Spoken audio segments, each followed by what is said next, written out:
vya Mombasa pale. Katika siku za hivi majuzi, kiwango cha uhuni miongoni mwa makundi ya vijana wadogo katika mitaa kama vile ya mji wa kale, ukipenda Old Town na Mombasa, ni hali ambayo imepelekea baadhi kuathiriwa, huku vifo pia vikiripotiwa, hasa raia wakijichukulia sheria mikononi mwao.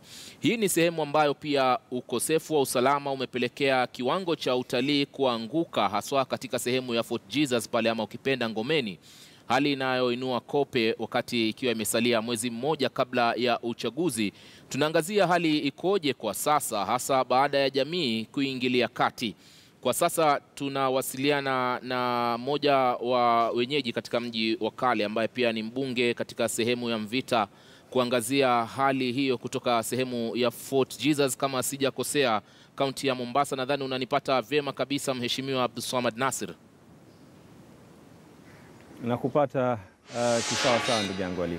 Na asante sana Mheshimiwa, labda ungeanza tu na kuarifu wa Kenya kuhusiana na jinsi hali ilivyo katika siku za hivi karibuni.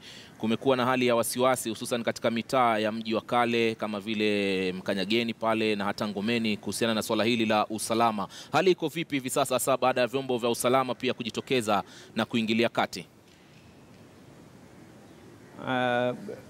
Hivi tunavyozungumza kwa hivi sasa hivi hali imekuwa iko shwari sana, na natoa shukrani sana kwa KTN kwa kuweza kuliangazia hili jambo, sio kuangazia wakati masala ni mabaya peke yake, lakini wameweza kuliangazia wakati pia mambo yamekwenda shwari. Na hivi tunavyozungumza tuko ndani ya ngome ya Fort Jesus, na tunaona watu ambao kwamba ni watalii wa hapa Kenya. Tunaona watalii ambao kwamba ni wenye kutoka nje, na wapo hapa katika ngome hii ya Fort Jesus. So yes, mambo yameweza kuimprove na yameimprove sana. Umechukua hatua gani baada ya kuripotiwa visa vya utovu wa nidhamu? Je, mlihusisha wenyeji katika kuhakikisha kwamba wao pia wanashiriki katika kuleta hali na kuwa shwari kabisa? Ni mambo gani ambayo mmefanya ili kuleta hali na kuwa sawa?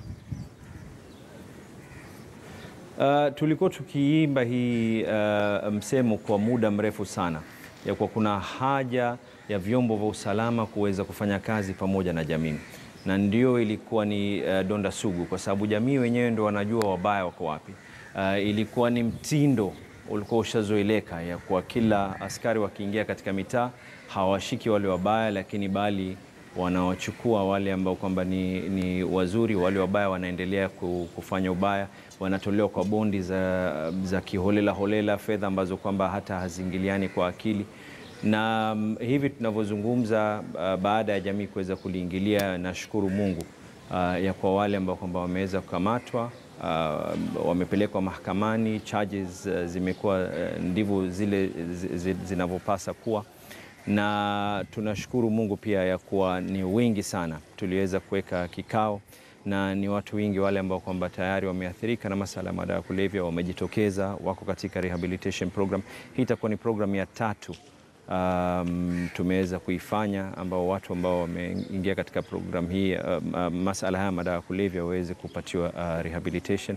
Na pili, tumefanya what is community sensitization, yani wale ambao kwamba wametajwa ya kwa wamo waweze kujitokeza, na baada ya kujitokeza watu kutoka jamii pia wanaweza kuja na ku-identify na kusema kwa huyu yumo, ni kweli proof yake ni hii na hii na hii, badili ya wale vijana ambao wanasemekana wanatafutwa waweze kutafutwa kwa mabavu. Na ni wengi wameweza kujitokeza kujaribu kuweza kusafisha jina lao. Kuna wale ambao tayari walikuwa wako katika hali hii zamani na wame-serve their time, walikuwa tayari wamekamatwa, wame-serve their time for the crime that they were able to commit wakati ule. Na kisha pia kuna na ile mambo ya hearsay ya kwa huyu yumo, we had to ensure, yani kuhakikisha ya kwa kusiwe na mtu yoyote atakayeweza kuumia kiholela katika vita hivi dhidi ya hali ya usalama. La maandalizi ya kampeni, unapoelewa mheshimiwa, sasa kampeni zinaendelea katika maeneo mbalimbali na vile vile hiyo ni mojawapo ya ngome yako, na kumeripotiwa utovu wa nidhamu ingawa saa hizi hali imekuwa shwari. Unahakikishia vipi wale ambao wanaoendelea na kampeni? Je, usalama wao uko vipi na wanaoendelea na biashara zao? Hilo ni eneo moja ambalo ni kivutio cha utalii kama ulivyosema, na hali inarudi kuwa shwari. Wenye mahoteli maeneo hayo na wafanyabiashara wanasema nini kuhusiana na jinsi hali ilivyo hivi sasa, na unawahakikishia nini hasa? Tukizungumzia kwanza kama sehemu kama Old Town, hatujaweza kupata issue yote ambayo kwamba ni violent oriented. Sio jambo ambalo kwamba ni la mabavu kuhusiana na masala ya campaign. Na tunasihi kila tukikaa katika mikutano yetu, kila tukikaa na watu, tunawasihi na tunaomba ya kuwa kuna umuhimu ya kuwa watu wasiweze kuchochewa kwa misingi ya vyama, watu wasiweze kuchochewa kwa misingi ya dini, kabila. Mombasa ni cosmopolitan kwa jumla, na Mvita katika maeneo bunge yote yaliyoko katika Kenya, kando na ile CBD ya Nairobi, ndio kitovu ambacho kila dini, kila tabaka, kila aina ya watu wako katika maeneo haya, maskini, tajiri, watu wa kabila tofauti tofauti, wote wako katika eneo la Mvita. Kwa hivyo tunaomba pia ya kwa yale mambo haya yasiweze kuanza katika maeneo mengine ya Kenya, kwa sababu yataweza kuathiri hali huku kwetu pia. Na mwisho kabisa, kumalizia mahojiano yetu, wakati ambapo tunaelekea kwenye kampeni kama ulivyoelezea, hali iko shwari kabisa. Kwa wale ambao labda bado kuna majina yao wanashauku kwamba walikuwa wametajwa lakini labda hawahusiki ama wanahusika, unatoa ushauri gani ili kuhakikisha kwamba jamii nzima inahusishwa katika swala hili la amani na utulivu, hususan katika maeneo hayo? Kuna mambo mawili ningeomba Ali unipatie fursa. Kwanza, tulifanya mpangilio na tukaweza kukaa na hawa vijana na wazazi wao, na tukawaelezea ya kwa ikiwa mtoto wako kikweli aliweza kufanya uhalifu, basi kuna umuhimu ataweza kwenda kuserve time yake kwa ule uhalifu ambao kwamba aliweza kufanya. Pili, kuna wale ambao kwamba ni very minor issues, ikiwa yule uweza kumathiri amekusamea ni minor issues, hayo ni masala mengine, inategemea yule ambaye kwamba ni complainant mwenyewe. Lakini for those serious crimes lazima waweze kuserve time yao, and no one has the power of amnesty. Hata rais mwenyewe pia ikiwa anataka kuweza kuwasamea mambo ambayo kwamba ni crime kubwa, there's a process that the president himself has to do.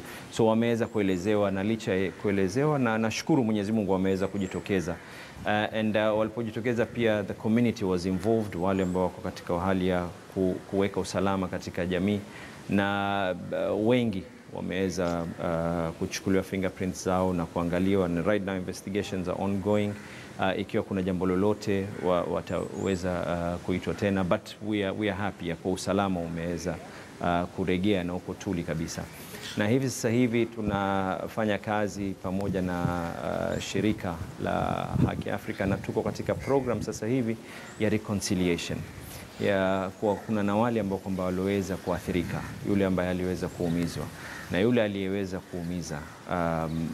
Hawa ni vijana wadogo, 13 years, 14 year olds. This is a social problem, it is a community problem, na tumekubaliana ya kwa tutaweza kuweka hii program, watu waweze kuzungumza, watoe madukuduku yao, waweze kupigana mapambaja ya kuwa mama ameweza kusamehe mtoto, baba ameweza kusamehe mtoto, ndugu ameweza kusamehe ndugu wake.